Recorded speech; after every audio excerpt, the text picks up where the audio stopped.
Bonjour tout le monde ce matin. Alors, nous allons nous continuons dans l'Épître aux Romains. On va faire le chapitre 4, les versets 1 à 12. Et le titre du message, c'est « La foi nous est imputée à justice ». Alors, je commence par l'introduction. Au début de notre dernier enseignement, du chapitre 3, versets 21 à 31, Paul a clairement dit que tous les hommes sont pécheurs et qu'aucun ne sera justifié par la loi, mais par la foi uniquement. Aussi, il a dit que tous ceux qui croient en Jésus-Christ et en son sacrifice à la croix pour leur salut ont leurs péchés effacés et sont gratuitement justifiés par un don divin. Ils sont donc considérés comme justes, sans péché, et cela par grâce, par le moyen de la rédemption qui est en Jésus-Christ. Alors, on va passer maintenant au texte d'aujourd'hui. Comme je vous ai dit, c'était Romains 4, 1 à 12. OK? Alors, je vais le lire. Que dirons-nous donc qu'Abraham, notre père, selon la chair, a obtenu? Si Abraham a été justifié par les œuvres, il a sujet de se glorifier, mais non devant Dieu. Car, que dit l'Écriture? Abraham crut à Dieu, et cela lui fut imputé à justice. Or, à celui qui fait une œuvre, le salaire est imputé, non comme une grâce, mais comme une chose qui est due. Et à celui qui ne fait point d'œuvre, mais qui croit en celui qui justifie l'impie, sa foi lui est imputée à justice. De même, David exprime le bonheur de l'homme à qui Dieu impute la justice sans les œuvres. Heureux ceux dont les iniquités sont pardonnées et dont les péchés sont couverts. Heureux l'homme à qui le Seigneur n'impute pas son péché. Ce bonheur n'est-il que pour les circoncis ou est-il également pour les incirconcis? Car nous disons que la foi fut imputée à justice à Abraham. Quand donc lui fut-elle imputée? Était-ce après ou avant sa circoncision? Mais la réponse est il n'était pas encore circoncis, il était incirconcis. Et il reçut le signe de la circoncision comme sceau de la justice qu'il avait obtenue par la foi quand il était incirconcis, afin d'être le père de tous les incirconcis qui croient, pour que la justice leur soit aussi imputée. Et le père des circoncis qui ne sont pas seulement circoncis, mais encore qui marchent sur les traces de la foi de notre père Abraham quand il était incirconcis. Alors, on va commencer avec les versets 1 à 5. Que dirons-nous donc d'Abraham, notre père, selon la chair, a obtenu? Si Abraham a été justifié par les œuvres, il a sujet de se glorifier, mais non devant Dieu. Car que dit l'Écriture? Abraham crut à Dieu, et cela lui fut imputé à justice. Or, à celui qui fait une œuvre, le salaire est imputé non comme une grâce, mais comme une chose due, qui est due. Et à celui qui ne fait point d'œuvre, mais qui croit en celui qui justifie l'impie, sa foi lui est imputée à justice. Alors, vous allez m'excuser une seconde, je vais prendre mon eau.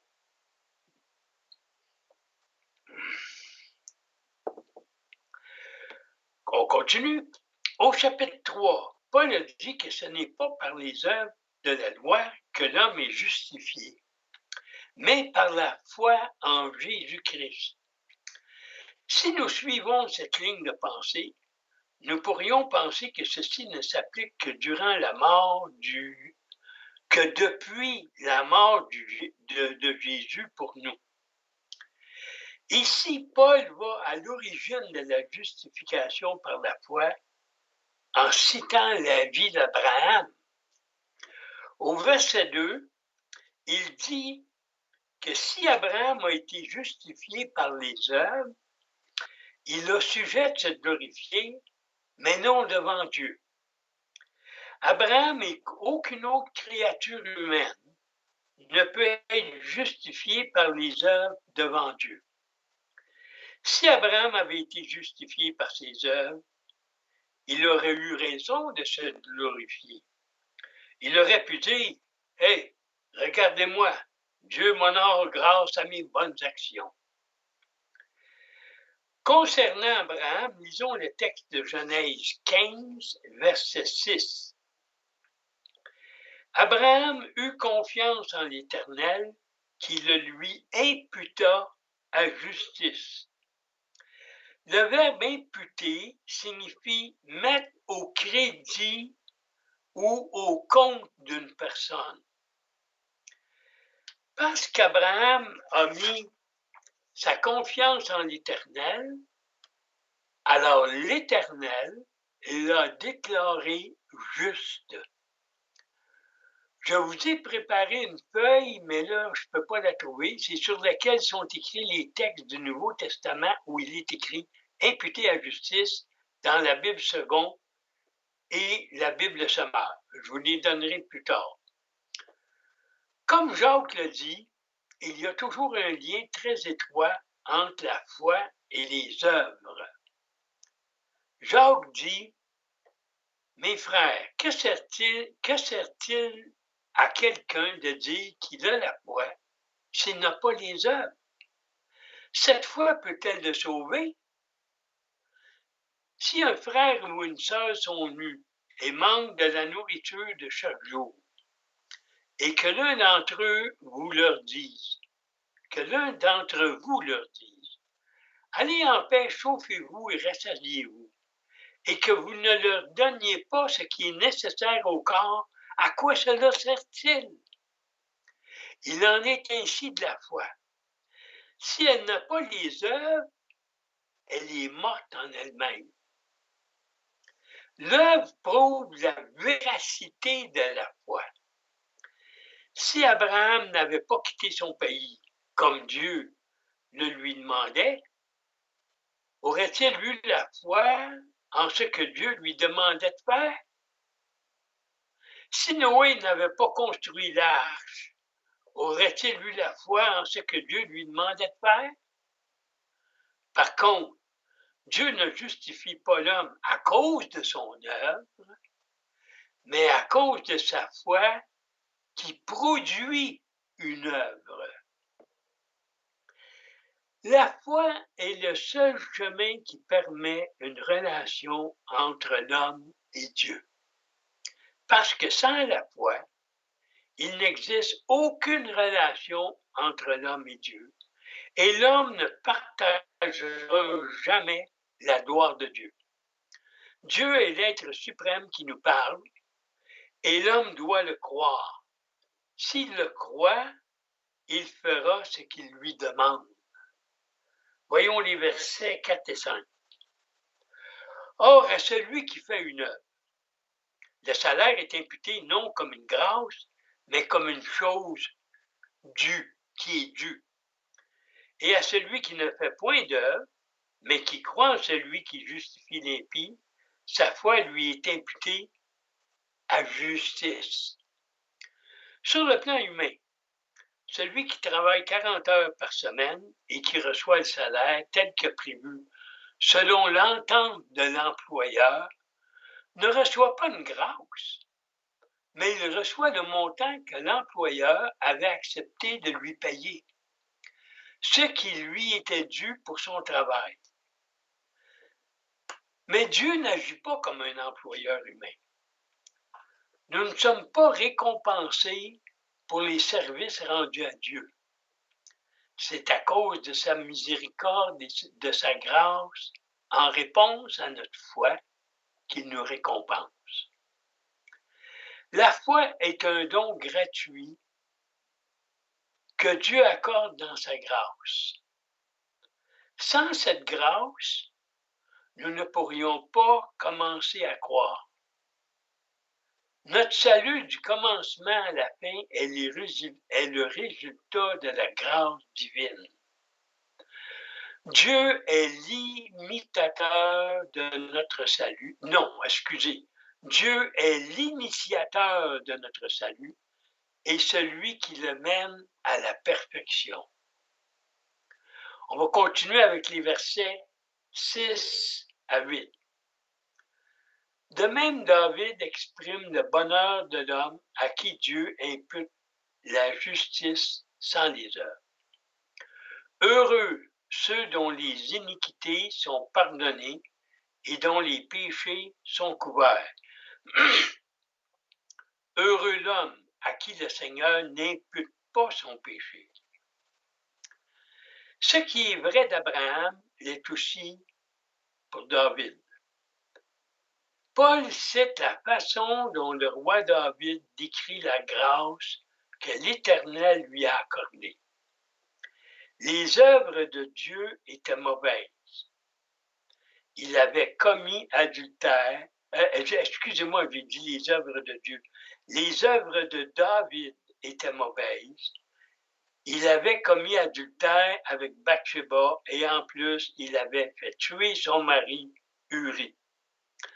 Cependant, il savait que Dieu est un Père tendre, qui prend le pécheur dans ses bras et le reçoit avec affection. Alors David reconnut ses terribles fautes. Il se repentit, lui confessa son péché et implora l'Éternel, et Dieu ne lui imputa pas son péché. Son exemple confirme que la justice provient non de l'obéissance à la loi, mais de la foi en la grâce de Dieu.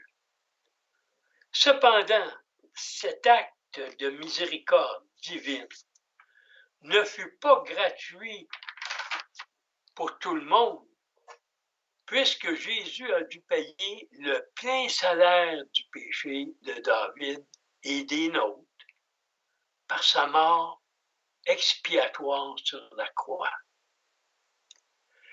Il lui a fallu boire la coupe amère de la colère de Dieu.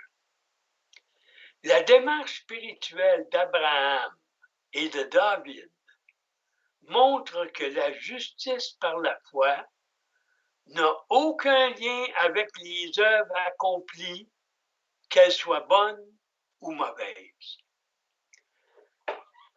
Arrêtons-nous un instant et essayons de voir la grandeur et la valeur de la mort de Jésus sur la croix.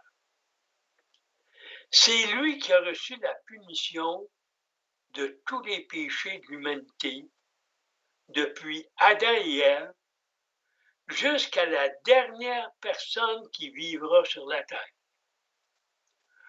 Aucun être humain n'aurait pu être justifié si Christ n'avait pas été notre rançon en mourant sur la croix pour nous. Sans la mort de Jésus sur la croix, pour payer pour les péchés de l'humanité, tous les êtres humains étaient voués à la mort éternelle. Oui, David avait raison de dire « Heureux ceux dont les iniquités sont pardonnées et dont les péchés sont couverts. Heureux l'homme à qui le Seigneur n'impute pas son péché. » Nous allons continuer avec les versets 9 à 12. Ce bonheur n'est-il, ça c'est le texte là, ce bonheur n'est-il que pour les circoncis? ou est-il également pour les incirconcis? Car nous disons que la foi fut imputée à justice à Abraham. Quand donc lui fut-elle imputée? Était-ce avant ou après? Était-ce après ou avant sa circoncision? Il n'était pas encore circoncis, il était incirconcis. Et il reçut le signe de la circoncision comme sceau de la justice qu'il avait obtenue par la foi, quand il était incirconcis, afin d'être le père de tous les incirconcis qui croient, pour que la justice leur soit aussi imputée. Et le père des circoncis qui ne sont pas seulement circoncis, mais encore qui marchent sur les traces de la foi de notre père Abraham quand il était incirconcis.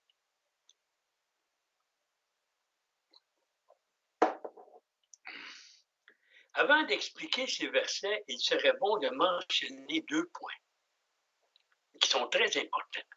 On dit que, le premier point, la plupart des Juifs de l'époque du Nouveau Testament étaient entièrement convaincus que la circoncision était non seulement la seule marque qui les distinguait en tant que peuple élu de Dieu, mais encore le moyen pour eux d'être approuvés par Dieu. Deuxième point, à l'époque de Paul, beaucoup de Juifs croyaient que le salut leur était accordé à cause de leur obéissance à Dieu en acceptant de se faire circoncire et que par conséquent leur sécurité éternelle reposait sur ce rite. Alors dans les versets 9 et 10, Paul soulève 2 questions. Ce bonheur n'est-il que pour les circoncis ou est-il également pour les incirconcis? Car nous disons que la foi fut imputée à justice à Abraham. Quand donc lui fut-elle imputée? Était-ce après ou avant sa circoncision? Il n'était pas encore circoncis. Il était incirconcis. Au verset 9, nous pourrions penser que ce bonheur est réservé seulement qu'aux circoncis. Autrement dit, les Juifs circoncis. Parce qu'Abraham a été le père de tous les Juifs et il était circoncis. Par contre, si nous calculons les données du livre de Genèse, nous constatons que Dieu aurait imputé la foi à Abraham, à justice, au moins 14 ans avant sa circoncision. Voyons quelques données. Chapitre 15, 1 à 6. Dieu annonce à Abraham qu'il aura une grande postérité. Abraham eut confiance en l'Éternel qui le lui imputa à justice. Chapitre 16, 1 à 4. Sarah, ne pouvant lui donner un enfant, lui conseille de venir vers sa servante, Agar, une Égyptienne. Sarah donna sa servante, Agar, pour femme à Abraham, et celle-ci devint enceinte et lui enfanta Ismaël. Abraham était âgé de 86 ans lorsqu'Agar enfanta Ismaël. Chapitre 17, verset 24. Abraham était âgé de 99 ans lorsqu'il fut circoncis. Alors, comme le dit le verset 10, Abraham n'était pas circoncis lorsque Dieu lui imputa sa foi à justice. Nous allons continuer avec les versets 11 et 12. Verset 11. Et il reçut le signe de la circoncision comme sceau de la justice qu'il avait obtenue par la foi quand il était incirconcis, afin d'être le père de tous les incirconcis qui croient, pour que la justice leur soit aussi imputée. Et le père des circoncis, qui ne sont pas seulement circoncis, mais encore qui marchent sur les traces de la foi de notre père Abraham quand il était incirconcis. Il serait donc naturel de se poser la question suivante. Pourquoi la circoncision? Pourquoi Dieu a-t-il fait de ce rite une loi que tous les descendants d'Abraham étaient tenus d'observer. Alors, premièrement, Paul dit ici que la circoncision est un signe. Abraham reçut le signe de la circoncision, soit le signe physique et racial par lequel Dieu a identifié son peuple. Même sous la nouvelle alliance, l'apôtre ne s'objecte pas à ce que les Juifs se fassent circoncire, pour autant qu'il considère cet acte sous cet angle. En fait, Paul a lui-même circoncis Timothée, qui n'était qu'à moitié juif, afin que son jeune protégé ait plus d'occasions de témoigner aux Juifs de son entourage qui le connaissent. La circoncision constituait également une marque de l'alliance par laquelle Dieu a mis à part les descendants d'Abraham pour en faire son peuple élu, celui des Hébreux ou des Juifs, comme on en est venu à les appeler au cours de leur captivité à Babylone. Pendant qu'elle a erré dans le désert du Sinaï, cette génération désobéissante